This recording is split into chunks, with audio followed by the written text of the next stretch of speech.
ભાવનગરના રંગોલી બ્રિજના કારણે 5 કિલોમીટર લાંબો ટ્રાફિક જામ સર્જાયો. વર્તેજ પોલીસે પાણીનો નિકાલ કરી ટ્રાફિક હળવો કર્યો. વર્તેજ ચોકડી પાસે માલેશ્રી નદી પર આવેલા બ્રિજ પર 1 ફૂટ પાણી ભરાઈ જતા વાહનોની ગતિ થંભી ગઈ હતી. પાણીના કારણે વાહનો ધીમી ગતિએ પસાર થતા સર્જાયો ભારે ટ્રાફિક જામ. રંગોલી ચોકડીથી ભાવનગર તરફ 3 કિલોમીટર ટ્રાફિક જામ. રંગોલી ચોકડીથી વલભીપુર રોડ પર 4 કિલોમીટર ટ્રાફિક જામ. જ્યારે નવા ગામથી રંગોલી ચોકડી સુધી 5 કિલોમીટર ટ્રાફિક જામ સર્જાયો. ટ્રાફિક જામની જાણ થતાં વર્તેજ પોલીસ કાફલો વ્યવસ્થા માટે દોડી ગયો. બ્રિજ પર પાણીના નિકાલ માટેના પાઇપો માટીથી ભરાઈ ગયા હોય પાણીનો ભરાવો થયો હતો.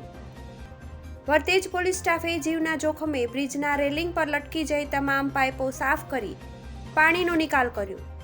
બ્રિજ પર પાણી ભરાવાના કારણે લગભગ 3 કલાક સુધી સેંકડો વાહનો ટ્રાફિક જામમાં અટવાયા.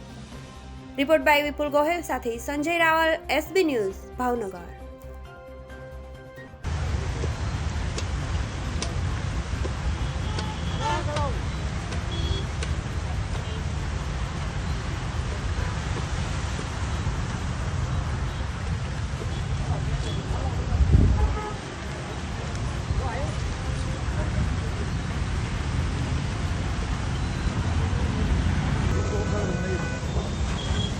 हेलो बात करी साहब